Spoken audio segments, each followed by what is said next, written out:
So let's go ahead and get started and talk about branding yourself as an award-winning business. My name is Rebecca Barnes. I'm the publisher of Brides and Weddings magazine, among other media and marketing items. We're the sponsor of Women's Wedding Network, and we talk about branding quite often in Women's Wedding Network. If you haven't been to one of our live events when things go back to normal, we will be hosting them live at different venues all around Northern Virginia. And actually, I have a survey that I'll be sending out to see when you guys are ready to meet. And we can talk about that at the end, but we are supposed to hold a live Women's Wedding Network in August. But I need your feedback because I'm in no hurry, but I miss all of you. So we have to have that balance of what's right for everybody's safety and comfort level.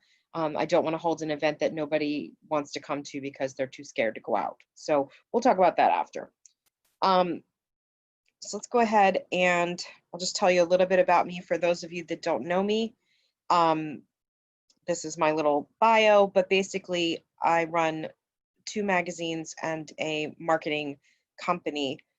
We help our clients to understand their brand, to be able to tell others their story and really get the message out of what it is that they do. And this is part of why you want to apply for and win awards.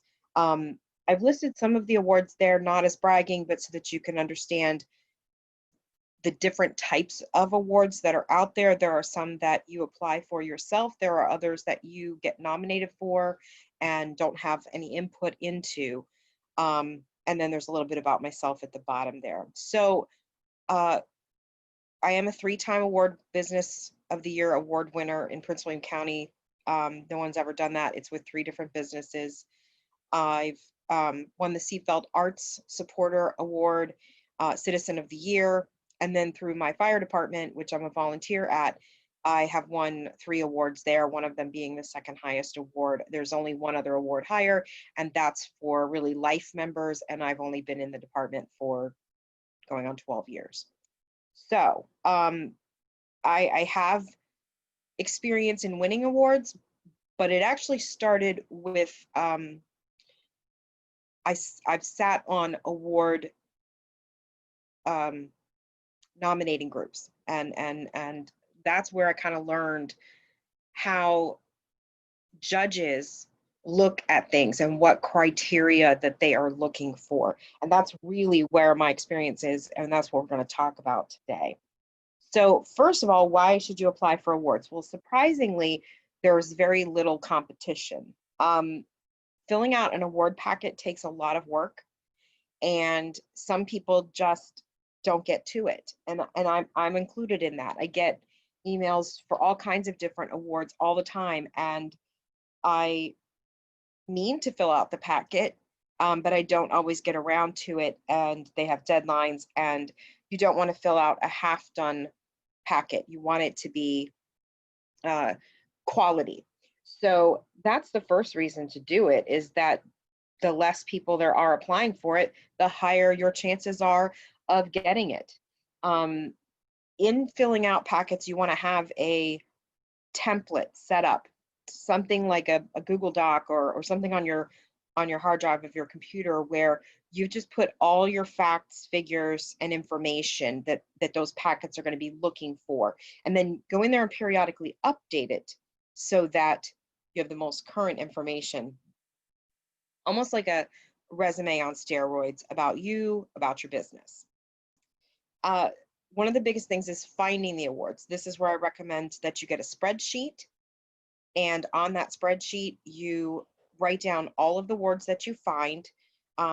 Usually most awards are annual, so you can put on your spreadsheet the name of the award, the contact information, maybe a description of the award, and the date that it's due.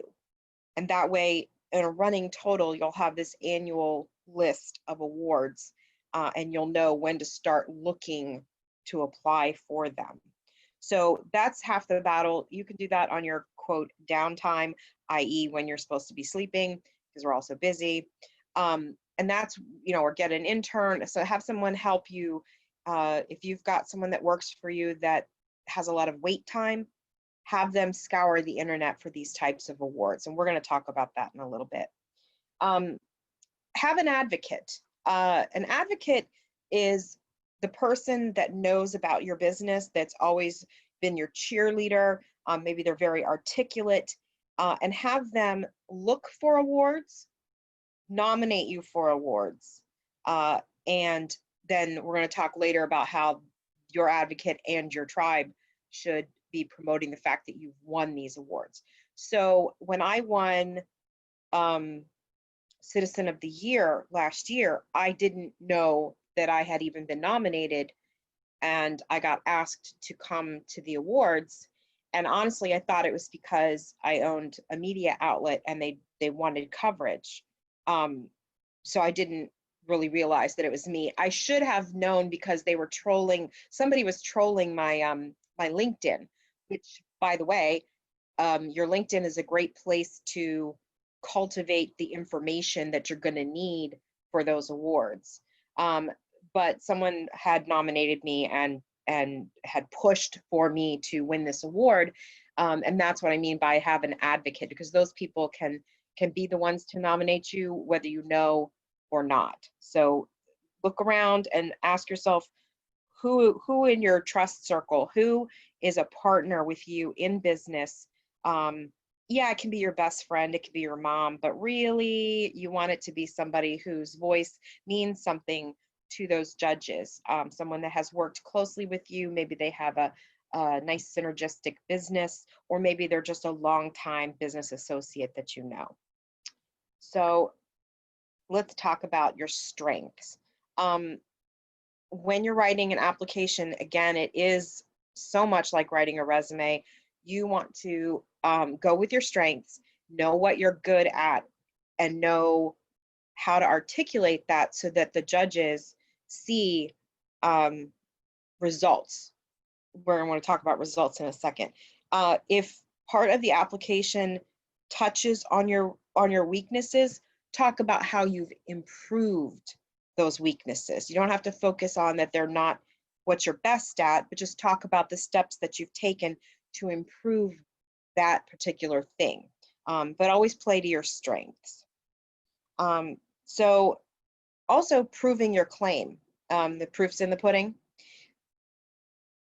Judges want to see results, and you have to remember the different types of people that there are.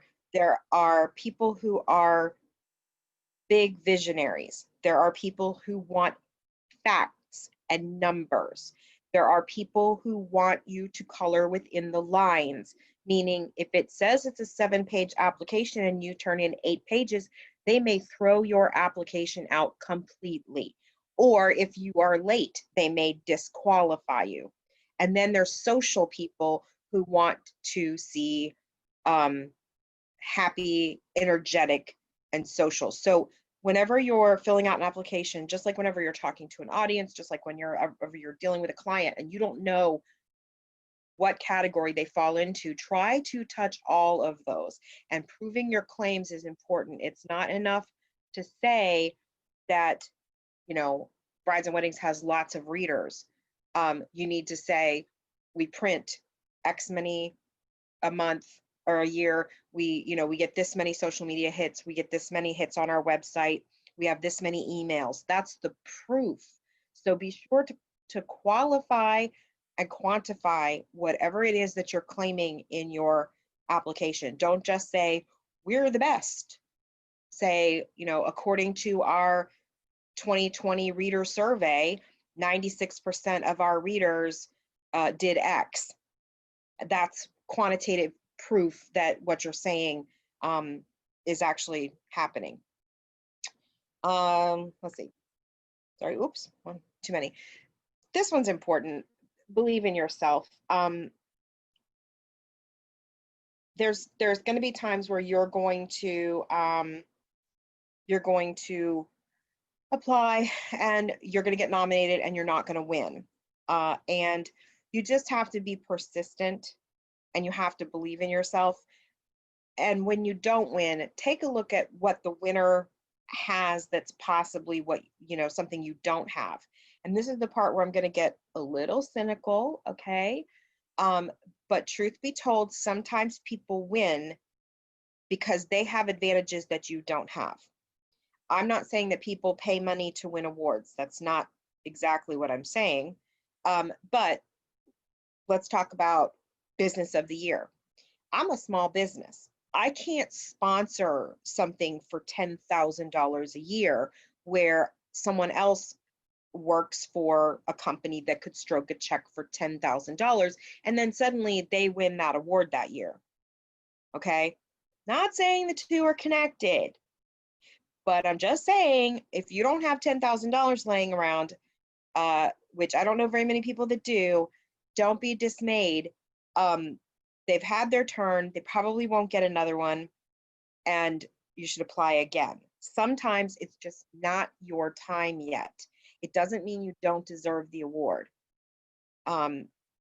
Ironically, I keep getting nominated for a particular award. I got nominated this year, and I asked them to remove my nomination because I've been nominated for it, I think, 5 or 6 times, and I'm starting to feel like Susan Lucci.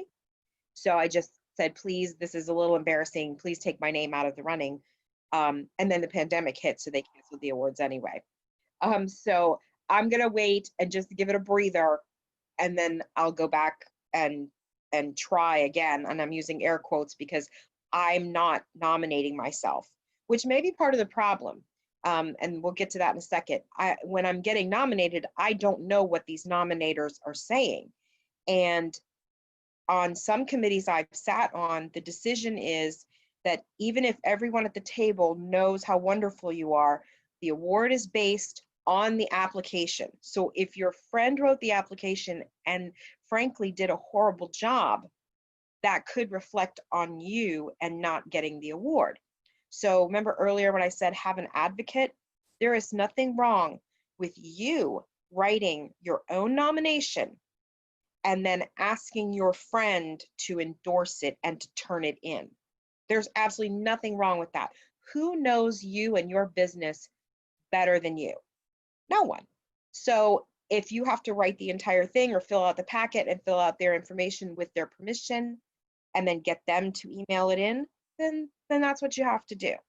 But just be persistent and understand that you're not always going to win. It's not a reflection on you. It is a lot to be able to say you were nominated for something. So what kind of awards are out there? Well, you've got business awards, you've got personal awards, you have awards for your employees. There's all kinds of awards, and you need to kind of flex in your thinking. So entrepreneur awards, there's hundreds of those all across the country. Management awards, that you may have stellar managers and stories to tell about those managers in your corporation, and that can be something you can win an award for. Business awards, as in business of the year, salesperson awards in your industry or in your company. If your company's large, you may have a sales award. If you don't, maybe you want to develop one if you're big enough. Customer service awards, that can be self-developed, but you can also look for them out in the internet.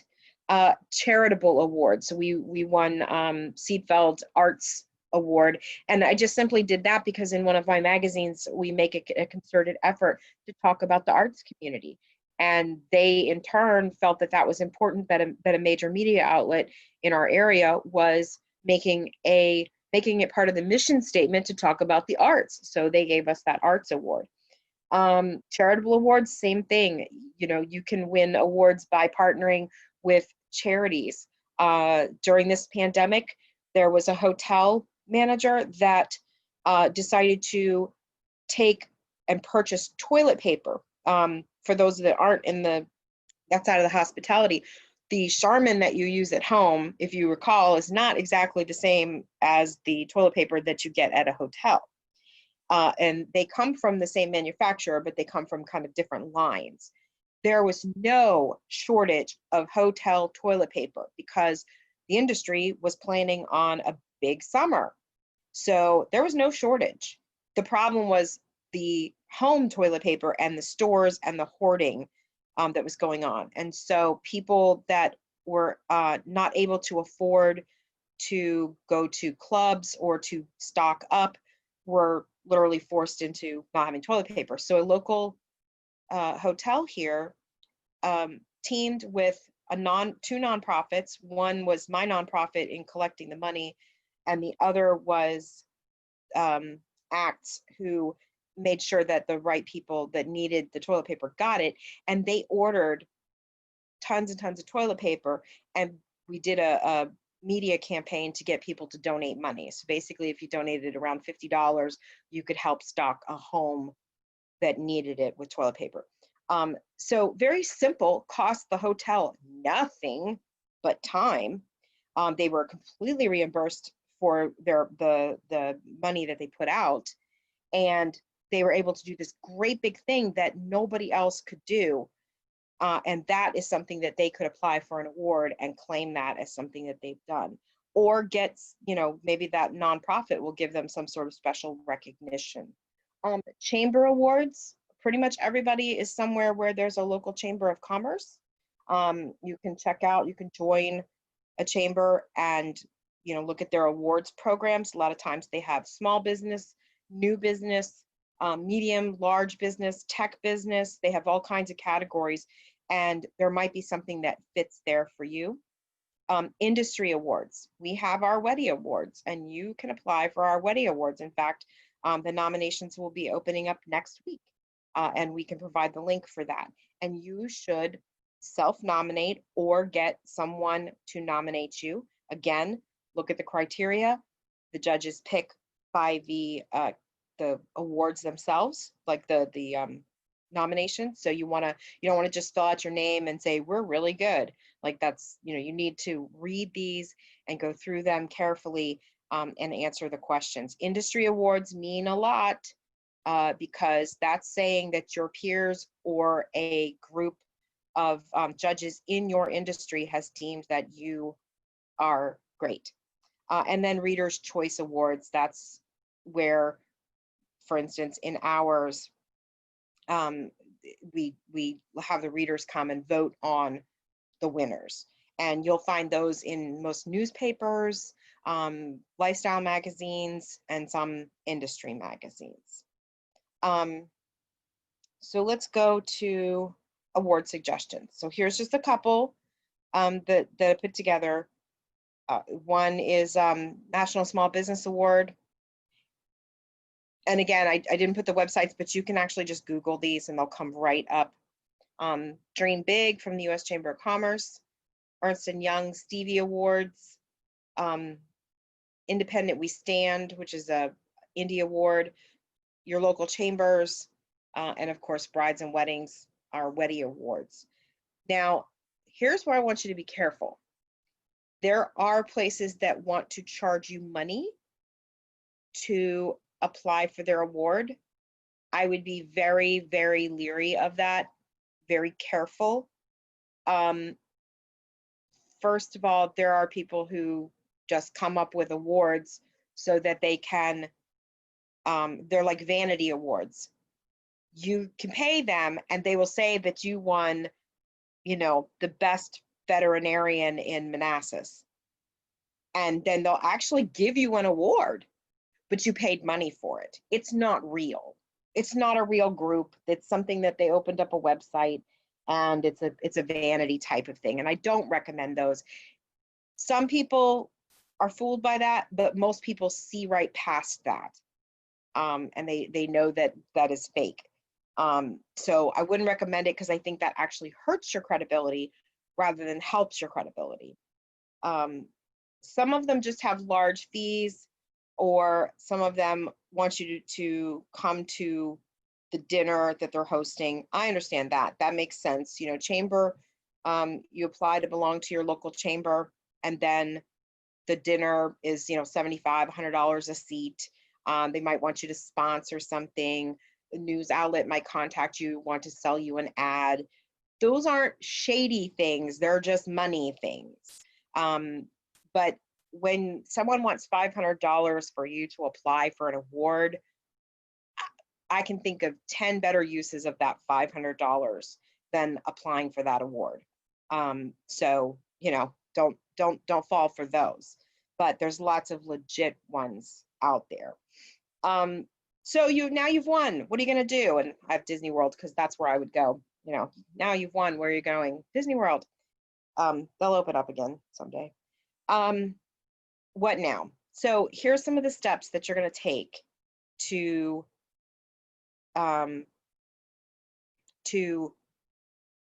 get your information out there that you've won. So first, you're going to round up your squad. This is your tribe. This is your people. They're the ones that brag about you. And it's very important that you share on social media. This is going to be probably the #1 place that you're going to share this information, and you need to hit it while it's hot. You've got to jump on it while it's hot. And that segues to Frank's Red Hots. Use the logo that they give you. Put that on everything, okay? Just like Frank's Red Hot sauce. You want to put that on everything. Your emails, your website, your social media, even your printed business cards. If anybody still prints business cards, put them on there. Just make sure that it's, you know, it's on there. And if after you won, if you can get your hands on their winner's logo that doesn't have a year on it, that's ideal. If you win every year, that's great. But sometimes, like Business of the Year, you can't win that every year. And once you've won, you're always going to be able to refer to yourself as an award-winning business. No one can take that away from you. So we won New Business of the Year. And another company, I've won Small Business of the Year. And at another company, I won, I think it was Medium Business of the Year. So I can say we're an award-winning business. I don't have to say what year it was because that makes it sound old. But with you know, for us, it was a long time ago. But I can still say we're an award-winning business. So even if you've only achieved it once, it's not untrue if you put in everything award-winning, award-winning, award-winning. Have a press release. Have a press release pre-written. I have a link here to our other magazine that talks about how to write a press release. If you don't know how to, or you don't want to attempt it, you can actually hire to have a press release written. We do that. So if you need help writing that press release, you can contact us, and we can help you put that together, any announcements, that kind of thing. You'll want to have that ready to go. Some of the awards are great. They have templates. They have templates that say, we were nominated, and then they have another template that says, we won, and it's like, insert name here, and you know, you put in your quote. But if they don't, you'll have to develop that yourself, and you can easily find out how to do that by looking on Google or checking out our links for how to write a press release. I think we have a tutorial and a couple of FAQs and some other things. So here's how you're going to promote that. You're going to put it in your email signatures. You're going to do an announcement to your email list. You're going to blast it on social media. You're going to put it on your website. And if you have a storefront, you're going to hang those plaques or awards on the closest wall that when people come into your business that they can see it. You can put it on your products and especially on any printed material. You can update your LinkedIn, your personal LinkedIn, your business LinkedIn, depending on what kind of award it is.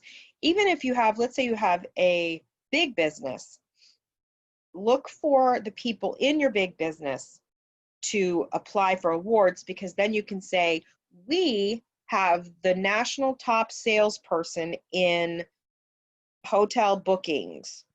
I'm just making this up, but you get what I'm saying. Because that person works for you and they won an award by proxy, it's kind of your award and you can brag about it. And if you're a small company and you don't have people and you are the people, I am the people, Then you can look for things that are entrepreneurial, but you can also look for those sales awards. If you are a high booker and you sell a lot of whatever product it is, go see if there's an award for that, and brag on yourself about it. So you don't want to miss any of those opportunities. We're going to open it up for questions, but I want to remind you that if you are new to Women's Wedding Network and you and I haven't talked, please book a call with me. The link's right there, RebeccaBarnes.media. I like to know about your business, and I like for you to know about our business. I don't try to sell you anything. What I try to do is let you know what we do, which is marketing and media. And so that way, if you come across someone, especially after this pandemic, someone maybe that has had to lay off their marketing person, they don't have anybody to run their social media, they don't have anybody to do their newsletters, they don't know how they're going to get a jump start on getting back into phase 3 and beyond, have them call me, and we could talk about what options that they have. But even if it's not something that works for you, I like you to know what I do, just like I want to know what you do. So if we haven't talked yet, set up that call so we can get to know each other better. And I'm going to open it up for questions. So if you want to either put them in the chat, or I think there's a hand raising thingamajig where you can raise your hand to get called on.